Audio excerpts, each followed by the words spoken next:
October 9, 1941, is a day I will never forget. On that day, approximately 200 warships of the combined fleet were assembled in Hiroshima Bay. It was highly unusual for the entire fleet to gather in one location. I was the skipper of the TW 500-ton destroyer *Amatsu*, one of 4 newly added ships to the 2nd Fleet's Destroyer Squadron 2. These 4 new vessels were designated Destroyer Division 16. The day was a beautiful autumn day. The anchored warships lay motionless on the bay's mirror-like surface, which reflected the distant blue mountains on the horizon. Countless seagulls flew between the ships, and everything was still and peaceful. A signal hoisted from the flagship Nagato at 9 a.m. caught the attention of all lookouts. The flags read, "All ships whiz," an unusual code signal indicating that all commanding officers were to report to the flagship. This signal initiated a flurry of activity on every ship. A few minutes later, my motor launch took me toward Nagato, where its spacious stern deck was quickly filling with hundreds of officers, both young and old. By the time I arrived, I quickly spotted my immediate superiors. Rear Admiral Riso Tanaka, the commander of Destroyer Squadron 2, and Vice Admiral E. Kondo, the 2nd Fleet commander. Everyone appeared grave and serious, and the atmosphere felt oppressive despite the crisp autumn weather.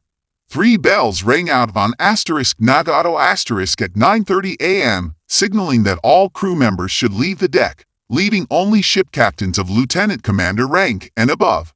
This unusual precaution heightened the tension. Commander Hajime Yamaguchi, one of the combined fleet adjutants, announced that the commander-in-chief would soon arrive. We stood in rigid, silent attention as Admiral Isoroku Yamamoto appeared on deck.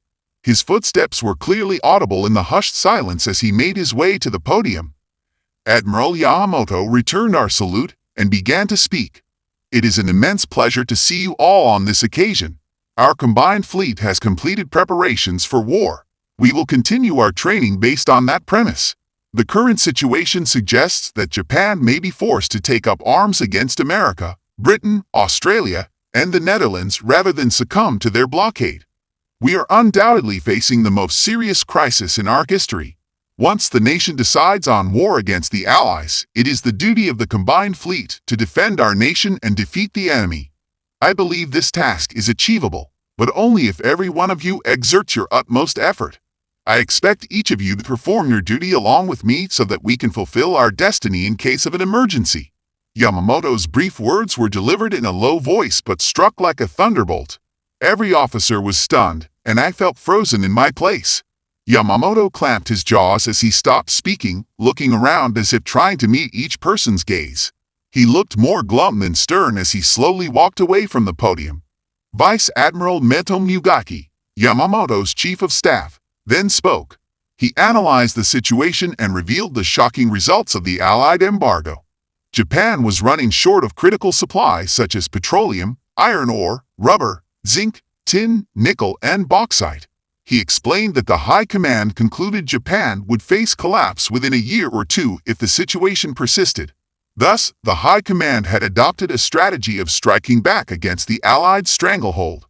Hugaki hesitated and then said this might be the last meeting of its kind. From now on, we would undertake the most rigorous training. He urged us to ensure that our men had proper rest and that no one should fall from overwork. Each of us must be fit, even if we are preparing for certain death. As Hugaki concluded his long briefing, there was a hushed silence. Commander Yamaguchi announced the meeting was over, and Admiral Yamamoto departed with his staff officers. As others began to file out, I remained stunned, with Yamamoto's and Hugaki's words still ringing in my ears. As a mere commander, it would be some time before my boat would return to take me back to Amatsuke's. Suddenly, I shook off my stupor and headed toward the midship hatch. I was determined to speak with Hugaki alone. Our paths had crossed before. Hugaki was no stranger to me.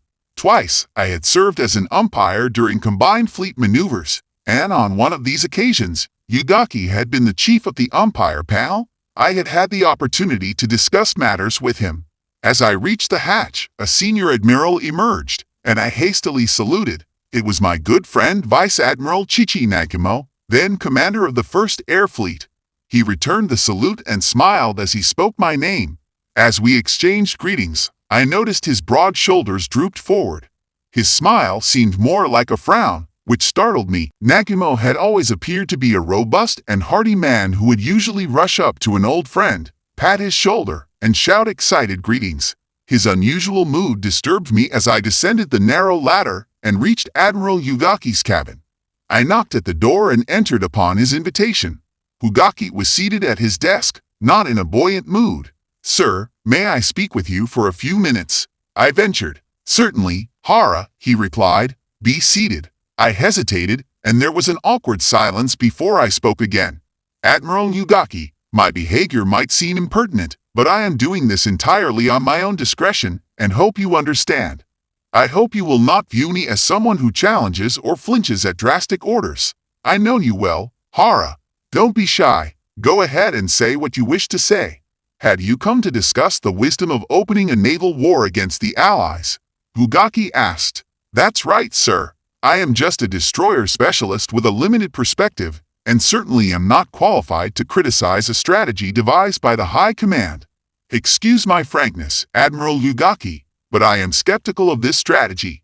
Could we avoid total war by bypassing, say, the Philippines? If resources are forcing us into offensive action, could we not strike at just the Dutch East Indies for now?" Ugaki forced a smile, much like Nagumo. Clearing his throat, he said, "I'll tell you, Hara, your opinion is shared by several high-ranking officers, but it was ruled out. The decision has already been made. One thing I must emphasize is that we are prepared for the worst. As you know, Admiral Kichisoro Namura, our ambassador in Washington, is currently engaged in last-ditch negotiations for a compromise. Diplomat Saburo Kurusu will soon join him as a special envoy to intensify their efforts. We are not seeking war, but if we are given no other choice, we will have to strike hard and fast. That is the theory finally adopted by the High Command." Realizing that further discussion was futile, I asked to be excused. Ugaki said, "Take care of yourself. You are the best destroyer officer in the Navy. We shall depend on you. See you again, Hara." That meeting turned out to be the last for Ugaki and me. He survived the attack on Yamamoto and his staff in April 1943, when two twin-engine Betty bombers were shot down by P-38 fighters near Banville in the Solomons. Yamamoto was killed, but Ugaki lived until the last day of hostilities when he flew a suicide bomber on the final kamikaze attack of the Pacific War. To this day, I do not know if Ugaki was among those who opposed the Pearl Harbor attack strategy. I've always felt that both Ugaki and Nagumo were opposed to Yamamoto's strategy. Yamamoto was adamant about his formula, yet he was quoted as saying that the Imperial Navy could fight strongly for only 2 years. He was also said to have hoped that Japanese statesmen might negotiate an honorable peace before a catastrophe struck. As I walked back to the deck, still in a daze, I heard a young lieutenant commander proclaim that destroyer men must fight valiantly and outnumber the enemy. He believed the outcome of the war might hinge on our efforts. I nodded in agreement, thinking that perhaps he was right. Returning to my small cabin on the Aatsukas, I retrieved Sun Tzu's The Art of War from the bookshelf. This ancient Chinese classic on strategy and philosophy has been a cornerstone of military thought for about 2,500 years. The book opens with the statement, "The art of war is of vital importance to the state. It is a matter of life and death, a road either to safety or ruin. Hence, it is a subject of inquiry that can on no account be neglected." The third chapter concludes that waging war to conserve one's own nation intact is more important than defeating another nation. To conserve one's own division is more important than to vanquish an enemy division. A commander who fights 100 times and wins 100 times is not the very best commander. A truly great commander wins over an enemy without fighting. If you know the enemy and know yourself, you need not fear the result of 100 battles. If you know yourself but not the enemy, for every victory gained you will also suffer a defeat. If you know neither the enemy nor yourself, you will succumb in every battle. Despite the wisdom of these words, they did little to comfort me. I decided that the book's philosophical nature was more suited to monarchs or high-ranking commanders rather than a low-level officer like myself. My gloom persisted, particularly as I failed to consider that the military leaders might have already decided on war. The historic conference aboard the Nagato coincided with the resignation of Prince Kono and his cabinet. His successor was General Hideki Tojo. This regime change at such a critical time cast an ominous shadow over the situation. For several days, I struggled to prepare myself for total war. After reading Sun Tzu, I turned to various Imperial Navy manuals, but none provided a clear solution. I questioned whether I knew both the enemy's strength and my own. I was considered the best destroyer officer in maneuvers, consistently victorious with accurate torpedo hits. Often, I made kills with only half of a regular salvo, reflecting my skill. But what was the enemy's strength? My understanding was vague. If the ratio from the London Disarmament Conference still applied, which was doubtful since Japan had abandoned the treaty in 1934, the United States and Britain had a combined strength of 10 compared to Japan's 3 to 3.5. This suggested that I would need to sink at least 4 enemy ships and keep my own destroyer intact to have a chance of breaking even. As Admiral Nagumo had frequently told me, the tremendous industrial potential of the United States was a significant unknown factor unfavorable to Japan. These thoughts left me feeling gloomy and pessimistic. After days of strenuous effort, I realized that I was fundamentally a fighter, not a high-ranking commander. My role was to be prepared to fight, keep my ship and men intact, and sink any opposing ships I could. I had to focus on my limited role rather than the broader issues of war. Interestingly, in 1941, I found answers to my problems in a book written 300 years earlier. Miyamoto Musashi's The Book of Five Rings. This work helped me achieve the composure I had long sought. Musashi was a famed swordsman who survived 66 duels and became one of Japan's greatest artists and philosophers. Compared to Sun Tzu, Musashi's memoir is relatively obscure. Born in 1584, Musashi lived in a chaotic age and was a prodigious swordsman. In those days, challenging other renowned swordsmen was a matter of life and death, with wooden or razor-sharp steel swords often causing serious injury or death. Musashi's 66 consecutive wins are extraordinary for any time and are analyzed in his book. A consistent theme throughout his account is the importance of adapting to each situation rather than adhering to a set formula or principle. This approach is difficult to practice, particularly in high-stakes battles where a split-second mistake can be fatal. Upon reading Musashi's work, I was convinced that adapting to each situation might help overcome the Allies' overwhelming strength. I believe it was because I embraced this belief that I managed to perform well in the Pacific War and survive. On November 7, 1941, the combined fleet quickly but discreetly dispersed. My destroyer, along with its 3 sister ships in Destroyer Division 16, quietly entered the nearby naval port of Kure. Major components of the 1st and 2nd Fleets went north to rendezvous at Hitokapu Bay in the Kurils to become part of the largest Japanese task force ever assembled. Our ships underwent thorough checkups in Kure. Non-essential items were unloaded, sick crew members were sent ashore and replaced, and only commanding officers knew the full scope of the operation. Crewmen were informed merely that we were heading to the South Pacific for a training cruise. The High Command took no chances, canceling all leaves and furloughs. My last leave had been in September, during which I had taken a night express train from Kure to my home in Kamakura, a resort town near Yokosuka. The tiring ride was worth it for the joyous reception I received at home. I received a warm welcome from my 2 daughters, who leaped and danced with joy at my return, and my son Mikito, who was just beginning to talk. Unfortunately, I could only stay home for 1 full day. The children were upset about my departure, and I shared their feelings. I hugged each of them, promising, "Daddy will be back soon." The memory of that day made me yearn to see them again before the operation, which might prevent my return. Operation Phase 2 was ordered on November 21, 1941. The next day, Vice Admiral Chichi Nagumo's task force assembled in the fog-shrouded bay of Oru Island in the Kurils. On November 23, 8 destroyers from Destroyer Divisions 16 and 24 quietly left K Harbor and moved toward Terashima Strait, a familiar training area in northern Kyushu. For the next 4 days, we conducted extensive preparations, including fusing and preparing all shells and torpedoes. Our ship's doctors were kept busy administering various vaccinations to the crew. On November 26, we left the strait and headed for the Pacific Ocean. At 1800 hours, Nagumo's task force departed from Tankan Bay, heading for Hawaii. Our immediate destination was Palau in Japan's mandated South Sea Islands. All commanding officers were instructed to assemble a small task force at Palau for attacks on Mindanao Island in the Philippines, to coincide with the attack on Pearl Harbor. During the 2,000-mile cruise from Terashima, our radio transmitters, like those of Nagumo's task force, were sealed. However, radio operators worked around the clock on their receivers. As we passed Formosa on November 28, we received a message from local headquarters reporting 2 submarines of undetermined nationality, presumably American, moving northward in waters east of Formosa. Operation Phase 2 allowed hostile actions only if absolutely necessary. I clenched my fists and alerted my sonar officer to be on high alert for possible hostile submarines. The officer responded coolly, "Roger, all sonar gear is functioning properly. We'll notify you if anything is detected." On December 1, our radio picked up a message about a British naval force of 5 warships, including the battleship Prince of Wales, heading to the Far East.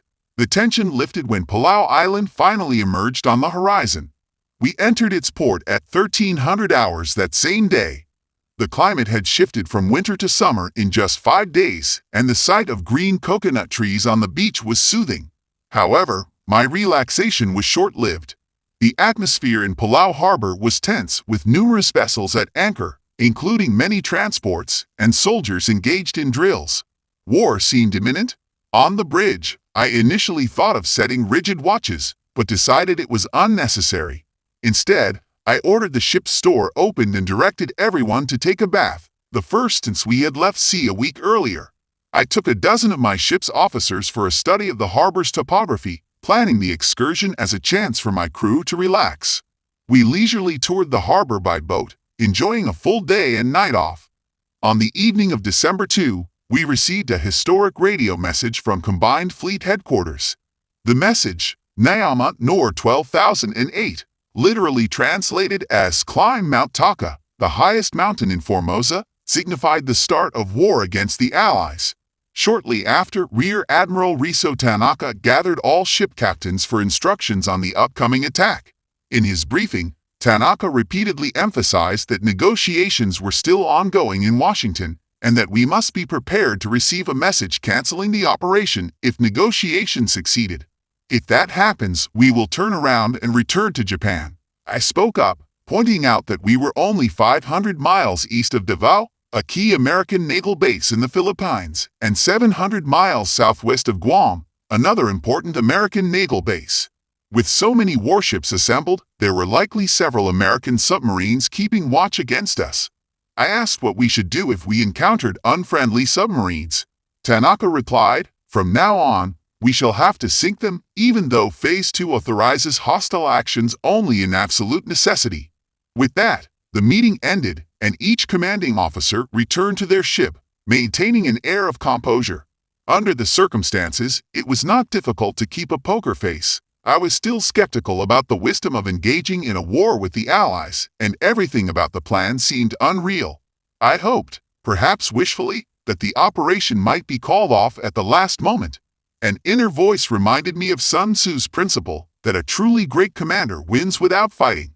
I had no idea that the Imperial High Command had decided on December 1st that the hull note was an ultimatum demanding Japanese capitulation without fighting, leading to their decision to go to war against the United States and its allies.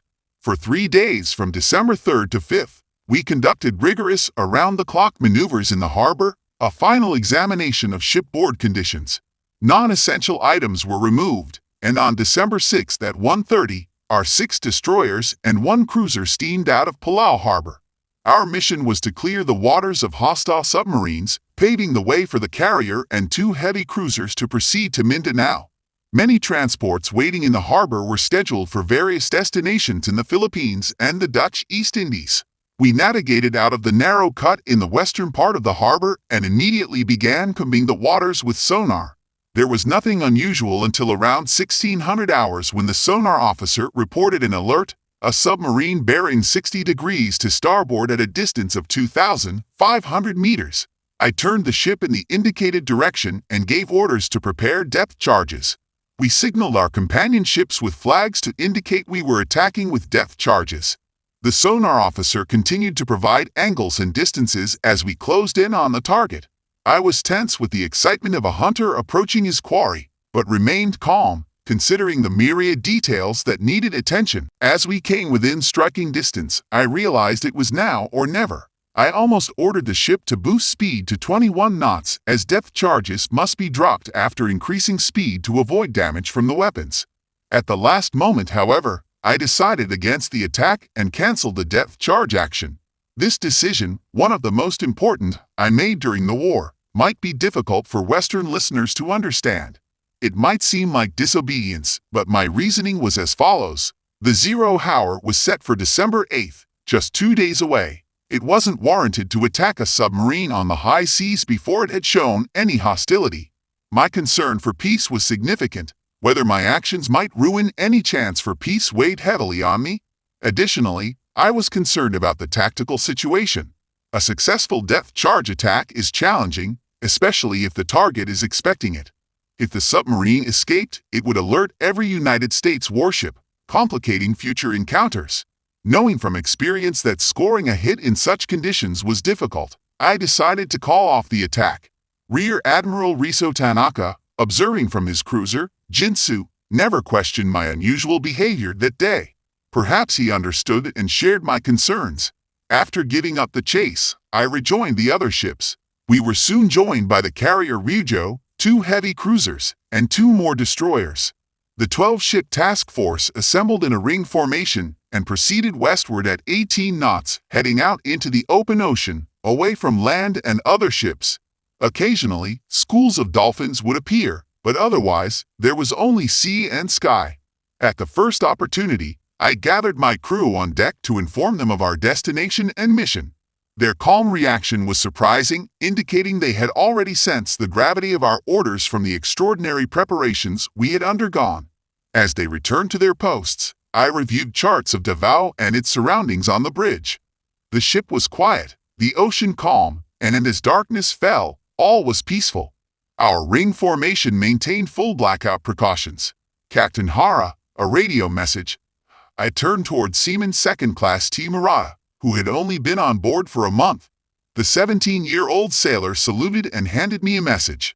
I felt a surge of excitement at the thought it might be an order countermanding the war operations, but it was only an intelligence report.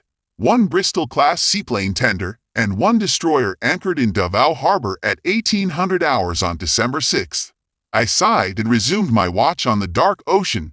Commander Hara, another radio message. Murata, sweat dripping from his youthful face, was at my side once again. The strain of the situation was palpable.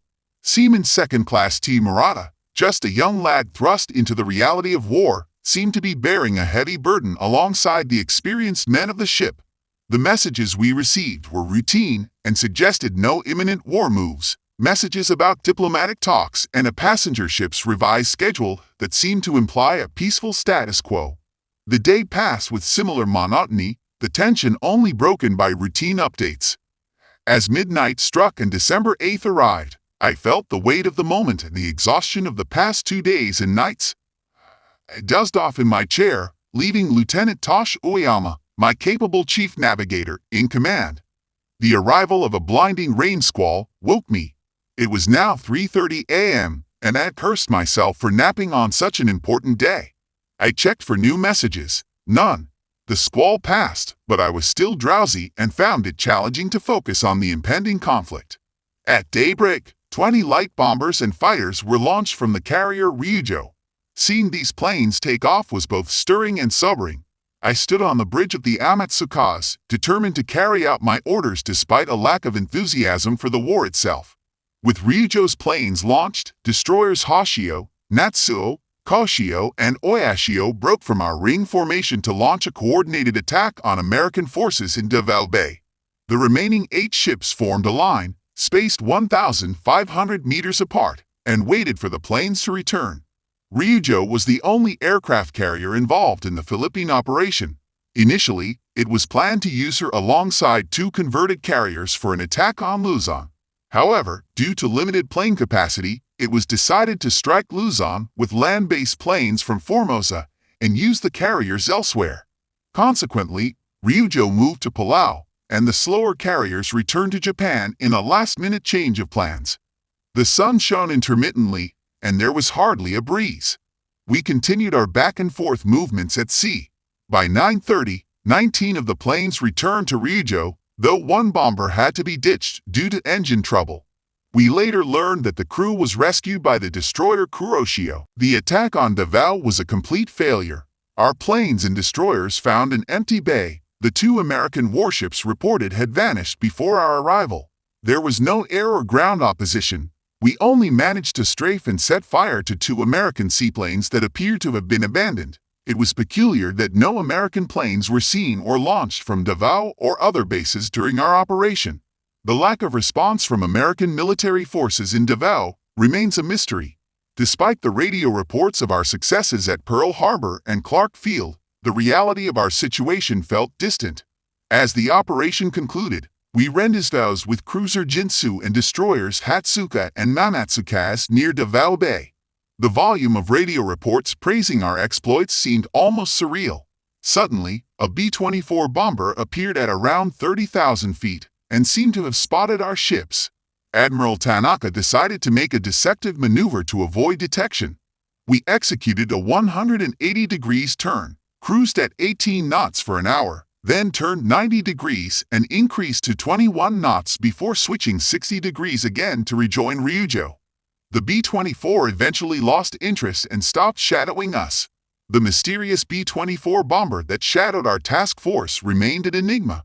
We couldn't discern its origins or its purpose. After evading the bomber, we returned to our original position 50 miles east of San Agustin. New orders directed me and the captain of destroyer Hatsuki to head toward Legazpi to join the cruisers Miyoko and Nai, which had proceeded ahead. The carrier and its escorting destroyers had already departed for Palau, and Admiral Tanaka's flagship, Jinsu, along with 4 other destroyers, followed suit. In Legazpi, we spent a week patrolling for American submarines and surface ships that might bring reinforcements. The duty was uneventful but crucial for securing the rear area in support of the main Japanese landing operation in Luzon. The only notable event was when my radio man picked up a message from submarine I-65 about 2 British warships heading toward the Japanese landing convoy in Malaya. This was followed by a flurry of reports detailing the Japanese attack on the British battleship Prince of Wales and cruiser Repulse. Reading these reports, I was overcome with a mix of awe and admiration for the British Navy's quick response. The news invigorated my desire to engage in battle, though I knew my current assignment kept me from participating. My concern grew when I realized that only 2 Japanese battleships, Haruna and Kirishima, both among the oldest in the Imperial Navy, were in Malayan waters, and I doubted their ability to match the British battleships and cruiser. The reports from Malaya were both bewildering and disturbing. Rear Admiral Shintaro Hashimoto, commander of Destroyer Squadron 3, reported difficulty in making contact with the British force. Submarine I-65 reported losing sight of the British ships due to rain squalls. Radio signals became garbled and unintelligible, adding to the confusion. It was curious that no American warships engaged us in the Philippines, but the British Navy seemed to be driving us in a panic. As the weather cleared, we received rapid updates. Messages reported the following. The mysterious B-24 bomber that shadowed our task force remained an enigma. We couldn't discern its origins or its purpose. After evading the bomber, we returned to our original position 50 miles east of San Agustin. New orders directed me and the captain of destroyer Hatsuki to head toward Legazpi to join the cruisers Miyoko and Nai, which had proceeded ahead. The carrier and its escorting destroyers had already departed for Palau, and Admiral Tanaka's flagship, Jinsu, along with 4 other destroyers, followed suit. In Legazpi, we spent a week patrolling for American submarines and surface ships that might bring reinforcements. The duty was uneventful but crucial for securing the rear area in support of the main Japanese landing operation in Luzon. The only notable event was when my radio man picked up a message from submarine I-65 about 2 British warships heading toward the Japanese landing convoy in Malaya. This was followed by a flurry of reports detailing the Japanese attack on the British battleship Prince of Wales and cruiser Repulse. Reading these reports, I was overcome with a mix of awe and admiration for the British Navy's quick response. The news invigorated my desire to engage in battle, though I knew my current assignment kept me from participating. My concern grew when I realized that only two Japanese battleships, Haruna and Kirishima, both among the oldest in the Imperial Navy, were in Malayan waters, and I doubted their ability to match the British battleships and cruiser. Our 6 120mm guns fired at the troops, none of which hit their target 2,000 meters away, but they managed to scatter the enemy. A fourth salvo hit a small oil tank about 50 meters from the pier, causing it to burst into flames. The operation unfolded far from my expectations, and I was disheartened by my mistakes. No longer a confident destroyer expert but a humbled and regretful leader, I was further dismayed by the loss of my men. The motorboat returned with one dead. The following day, I officiated at the funeral of Petty Officer Tsunori, the first of my men to fall in the war. The oil tank burned for 3 days and nights. For the week following the landing, we focused on rescuing Japanese residents from the area, as Davao had the largest Japanese colony in the Philippines. Fortunately, only a few had been killed by retreating enemy troops, and we managed to free those hastily rounded up in prison camps at the war's start. The string of setbacks and casualties among the Japanese forces was deeply troubling. On December 11th, destroyer Kisaragi was sunk by U.S. Marine planes at Wake Island, and Hayat, another destroyer, was also lost at Wake to Marine shore batteries. The mishaps continued. Destroyer Shinano hit a mine and sank off Miriti, Borneo, though it was uncertain whether the mine was Dutch or Japanese. Even more troubling was the loss of destroyer Arie, torpedoed and sunk by the Dutch submarine K-16 on December 24th. Kuroshio, part of my own division, experienced its own misfortune. After successfully sinking an enemy submarine, it was caught off guard on December 23rd by a B-17 Flying Fortress. The bomber, coming out of the sun, attacked and hit the ship, wounding 4 sailors.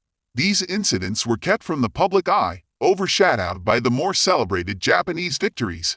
The series of losses ignited a fierce anger within me.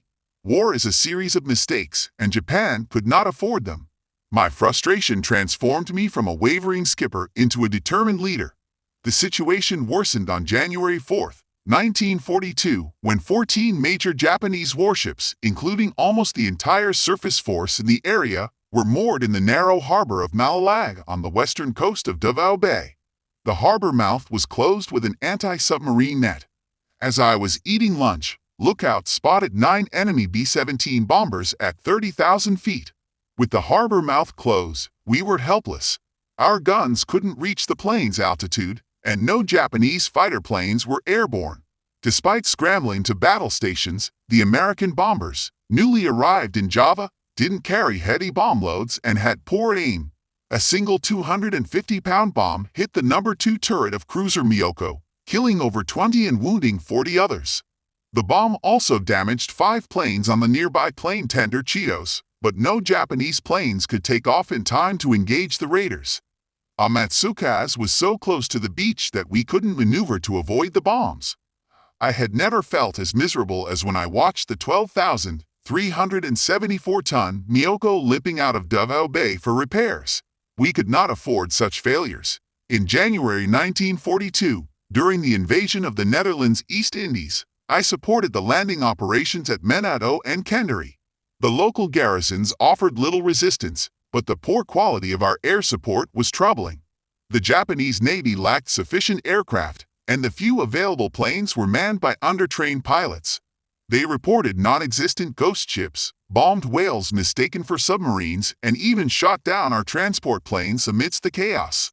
My own attempts to hunt submarines were similarly unsatisfactory. On the night of January 31st, while escorting transports to a landing at Bill Bay on Amba Island, I spotted a submarine on the surface with my searchlight, but failed to hit it with 3 salvos. I reported our failure to the other ships, warning of the likely escape of the enemy submarine and the potential threat to our slow, troop-laden transports. My unease persisted until our convoy safely reached the landing point. The landing began at 12 o'clock on February 1st, without the planned pre-invasion bombardment from our warships. This deviation from the original plan was disheartening, and I believe that attempting an invasion against alerted enemy forces without prior bombardment was a futile effort. Nevertheless, no bombardment orders came from the flagship, and we proceeded with the landing as best we could.